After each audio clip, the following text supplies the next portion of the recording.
Akala ko kailangan ko pang pumunta ng Maynila o Korean Town para makakain ng authentic Korean food, pero meron na pala dito mismo sa Imus, Cavite. Ito ang Seske Food House. Pero bakit nga ba sinasabing authentic Korean food ang sinaserve nila rito? Authentic po talaga siya na galing Korea. Kasi po ang husband ko is Korean. Yung mister pala ni ma'am ang nagdala ng recipe ng pagkain sa Korea dito sa kanilang resto. Dahil karamihan sa mga ingredients nila gaya ng mga sauce at iba pang pangunahing sangkap ay direkta pang galing sa Korea. Kaya talagang authentic ang lasa ng bawat pagkain. Isa sa mga dapat yung subukan dito ay ang omelette carbo buldak na isa sa mga pinakasikat na pagkain sa mga food bazaar sa Manila. Ikaw ang bahala kung gaano karaming buldak sauce ang ilalagay mo sa omelette carbo buldak para matansya mo kung hanggang saang anghang lang ang kaya mo. Meron din silang Korean mandu, homemade kimchi na sila mismo ang gumagawa, tteokbokki, ramen na may kasamang egg, at ang sikat na jjajangmyeon o black noodles. Natikman ko na to dati sa Quezon City, pero ngayon hindi mo na kailangan bumiyahe ng malayo dahil meron na rin dito sa Imus, Cavite. Kung maulan naman ang panahon, perfect na perfect ang kanilang fish cake soup. Meron din silang fried fish cake, japchae, steam egg na may cheese sa ibabaw, bibimbap bulgogi at bibimbap tongkatsu. At eto nga pala ang kanilang menu. Post nyo na lang itong video para makita nyo ng mabuti ang mga pagkain at presyo. Kung may kasama naman kayong mga bata, may kids menu rin sila gaya ng K-tongkatsu, K-sausage at chicken nuggets. Sigurado ako magugustuhan din ito ng mga chikiting. Yung gochujang na ginagamit nila ay mas pina-upgrade, kumbaga templado na. Kaya mas malasa at mas bagay sa kanilang mga pagkain. Bukod sa masasarap na pagkain, malinis, maaliwalas at komportable rin ang kanilang dining area. May dining area din sila sa labas. May mga posters pa ng iba't ibang K-pop idols, kaya mas ma-enjoy ng mga Korean culture fans ang pagkain dito.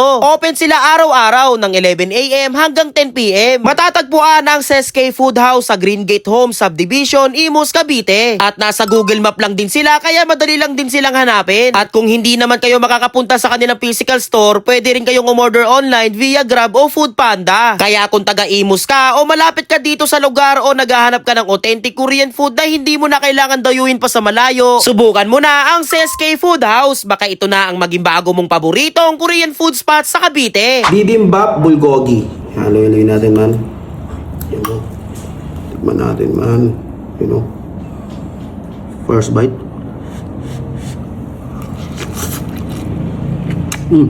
Sarap ng sauce.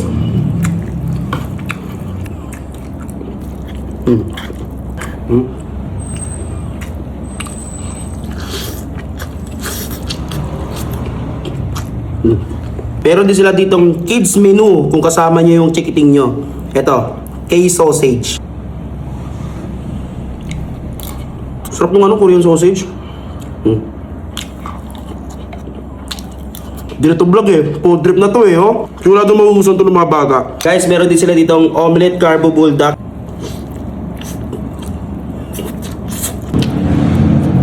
Dagdagan natin ng spicy sauce yan oh. Uy.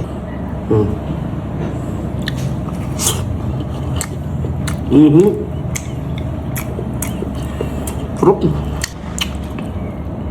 Pero din sila ditong fried fish cake, you know.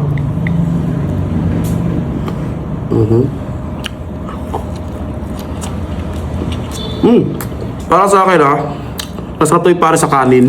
Sarap. Ito naman yung kanilang Korean mandu.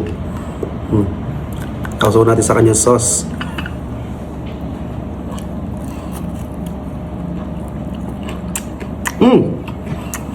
Sarap. Wala man.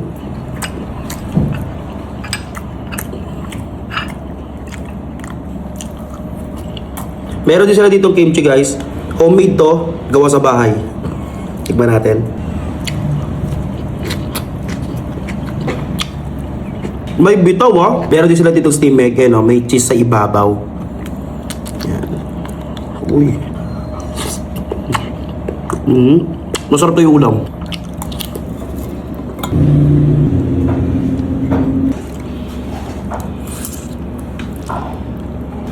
Just the one.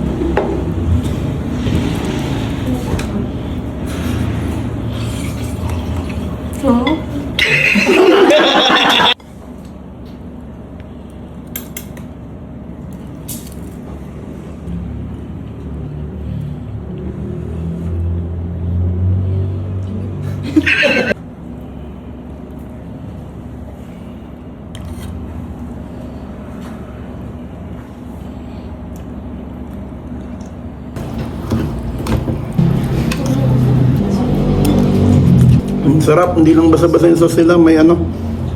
Parang may something, alam mo yun? Masarap na ininans pa. Kain ako. Oh. Baka makalimutan ng itlog. Ayun. Para pwede kang mamili kung ano yung flavor mo eh.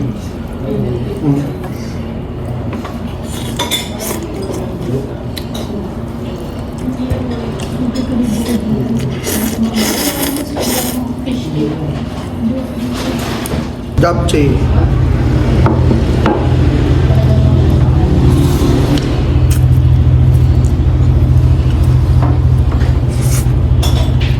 Panalo.